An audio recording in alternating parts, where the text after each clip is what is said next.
વર્ષના 365 દિવસ હું એની હૃદયથી સાથ કરીને સંભાળું છું.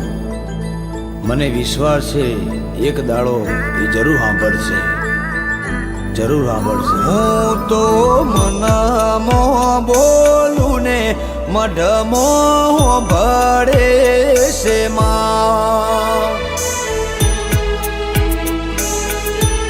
હવના જીવ જોણનારી બધું જોણે છે માં.